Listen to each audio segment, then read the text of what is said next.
ఇక తెలంగాణ కేబినెట్ విస్తరణలో ముగ్గురికే చోటు దక్కడంతో తమకు మంత్రి పదవులు వస్తాయని భావించిన వారంతా అలకవహించారు. ఈ నేపథ్యంలో కాంగ్రెస్ పార్టీ అగ్రనేతలు రంగంలోకి దిగి బుజ్జగిస్తున్నారు.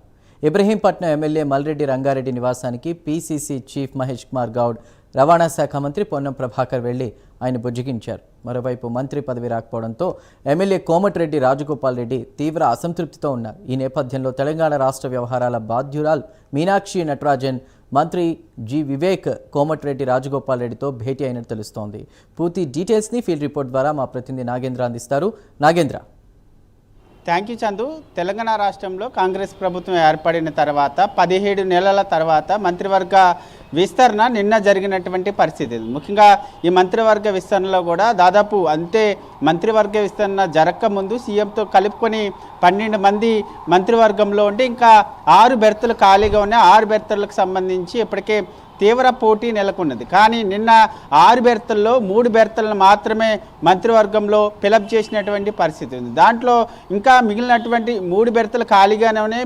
ముఖ్యంగా ఈ 3 బెర్తులు నిన్న ఫిలప్ చేసినటువంటి 3 బెర్తుల్లో ముగ్గురికి అవకాశం ఇవ్వడం జరిగింది. ఆ ముగ్గురు ముఖ్యంగా చెన్నూరు నుంచి గడ్డం వివేక్ కానీ, అదేవిధంగా ధర్మపూర్ నుంచి అడ్లూరు లక్ష్మణ్తో పాటు మరొక నేత మక్తల్ నుంచి వాకిటి శ్రీహరి, ఈ ముగ్గురిని కూడా క్యాబినెట్లోకి నిన్న తీసుకున్నటువంటి పరిస్థితి. ముఖ్యంగా ఖాళీగా ఉన్నటువంటి 6 బెర్తులకు సంబంధించి దాదాపు 12 మందికి పైగా కూడా నేతలు తీవ్ర పోటీ పడ్డారు. కానీ నిన్న 3 బెర్తులు మాత్రమే ఫిలప్ చేయడంతో ముఖ్యంగా ఎవరైతే ఇంతకాలం దాదాపు 17 నెలల నుంచి కూడా తమకి క్యాబినెట్లో స్థానం దక్కుతుందనేటటువంటి ఆశతో ఉన్నారో వారు ఎవరికైతే నిన్న మొండి చేయి చూపించడం జరిగిందో వారంతా కూడా నిన్నటి నుంచి కూడా రాష్ట్ర నాయకత్వంతో పాటు అదేవిధంగా అగ్ర నాయకత్వం పైన కూడా వారంతా కూడా ఆగ్రహాన్ని వ్యక్తం చేస్తున్నటువంటి పరిస్థితి. ప్రస్తుతం దానిలో భాగంగానే నిన్న మంత్రివర్గ విస్తరణ కంప్లీట్ అయిన తర్వాత ఎవరైతే ఆగ్రహంతో ఉన్నారో వారందరి ఇళ్లకి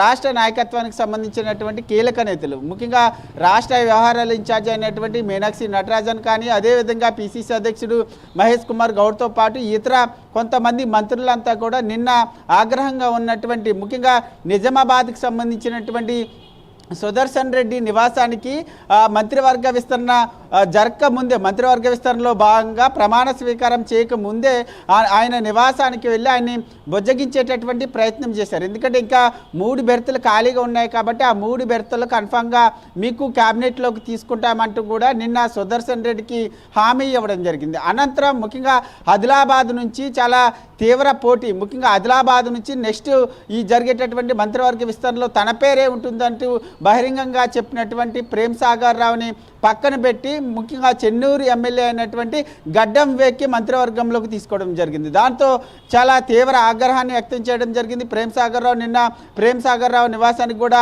ఈ నేతలంతా వెళ్ళి నెక్స్ట్ క్యాబినెట్లో మీకు ఎట్టి పరిస్థితుల్లో కూడా నెక్స్ట్ క్యాబినెట్లోకి మిమ్మల్ని తీసుకుంటాము ఉమ్మడి ఆదిలాబాద్ నుంచి అంటూ కూడా నేను చెప్పడం జరిగింది. మరొకవైపు ఉమ్మడి రంగారెడ్డి జిల్లాకు సంబంధించినటువంటి అంశంలో ముఖ్యంగా ఇప్పటివరకు కూడా క్యాబినెట్లో ప్రాతినిధ్యం లేదు ఉమ్మడి రంగారెడ్డి జిల్లాకు సంబంధించి. దానికి సంబంధించి ఎట్టి పరిస్థితుల్లో కూడా నన్ను క్యాబినెట్లోకి తీసుకుంటారనేటటువంటి ఆశతో మల్రెడ్డి రంగారెడ్డి ఉన్నారు. కానీ ఆయనకి మొండి చేయి చూపించడం, దీంతో ఆయన బహిరంగంగానే నిన్న మీడియా సమావేశాన్ని సైతం ఏర్పాటు చేయడం జరిగింది. నిన్న మంత్రులతో పాటు పీసీసీ కానీ ఇతర నేతలంతా కూడా వెళ్ళి ఆయన బుజ్జగించేటటువంటి ప్రయత్నం చేస్తారు. మీ ప్రాంతానికి న్యాయం జరుగుతుంది, నెక్స్ట్ క్యాబినెట్లో మీకు సముచిత ప్రాధాన్యత ఇస్తామంటూ కూడా నిన్న హామీ ఇచ్చినటువంటి పరిస్థితి. ముఖ్యంగా మనం ఇక్కడ చూసుకుంటే ముఖ్యంగా క్యాబినెట్ విస్తరణకు సంబంధించినటువంటి అంశం కానీ గతంలో ఉన్నటువంటి మంత్రులకు సంబంధించినటువంటి అంశంలో కానీ ముఖ్యంగా ఇక్కడ ఇప్పటి వరకు కూడా ఉమ్మడి నిజామాబాద్కి సంబంధించి కానీ, ఉమ్మడి రంగారెడ్డి జిల్లాకు సంబంధించి కానీ, ఉమ్మడి హైదరాబాద్ జిల్లాకు సంబంధించి కానీ ఈ 3 జిల్లాలకి ప్రాతినిధ్యం లేదు ప్రస్తుతం క్యాబినెట్లో మనం చూసుకుంటే. ముఖ్యంగా ఇప్పటి వరకు ఇచ్చినటువంటి మంత్రి పదవులన్నీ కూడా ఒక్కొక్క జిల్లాకు సంబంధించి 3 పదవులని ముఖ్యంగా ఉమ్మడి మహబూబ్నగర్ జిల్లాకు సంబంధించి మనం చూసుకుంటే ఒక సీఎంతో పాటు కలుపుకొని 3 మంత్రి పదవులు ఉమ్మడి మహబూబ్నగర్ జిల్లాకే కేటాయించడం జరిగింది. దాంతోపాటు కరీంనగర్ చూసుకుంటే కరీంనగర్లో కూడా 3 మంత్రి పదవులు కేటాయించడం జరిగింది. దాంతోపాటు మరొకవైపు ఖమ్మం జిల్లాకు చూసుకుంటే మరొక 3 మంత్రి పదవులు. ఈ మూడు ఉమ్మడి జిల్లాలకే దాదాపు 9 మంత్రి పదవులు కేటాయించారు.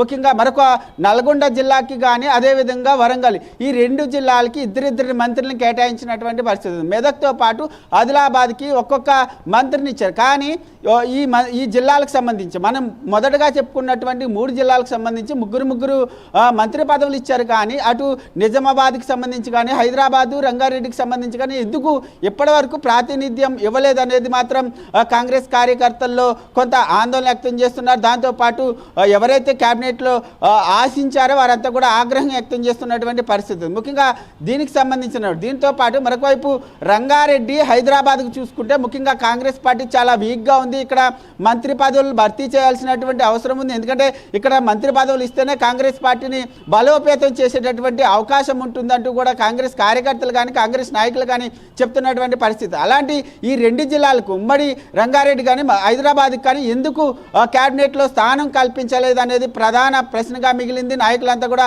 అదే ప్రశ్నిస్తున్నారు. ఎందుకంటే నెక్స్ట్ ఇయర్లో జిహెచ్ఎంసీ ఎన్నికలు ఉన్నటువంటి నేపథ్యంలో ఈ హైదరాబాద్కి రంగారెడ్డికి క్యాబినెట్లో స్థానం కల్పిస్తే ఇక్కడ పార్టీని బలోపేతం చేసి జిహెచ్ఎంసీ ఎన్నికల్లో మన సత్తా ఏందో చూపించవచ్చు. అలాంటి ఈ 2 జిల్లాలకి ఎందుకు క్యాబినెట్లో స్థానం కల్పించలేదంటూ కూడా వారంతా కూడా ఆగ్రహం వ్యక్తం చేస్తున్నటువంటి పరిస్థితి ఉంది. మొత్తానికి క్యాబినెట్లో స్థానం దక్కని వారందరినీ కూడా బుజ్జగించేటటువంటి ప్రయత్నాల్లో రాష్ట్ర నాయకత్వం ఉందనే చెప్పాలి. చందు. Right Nagendra, thank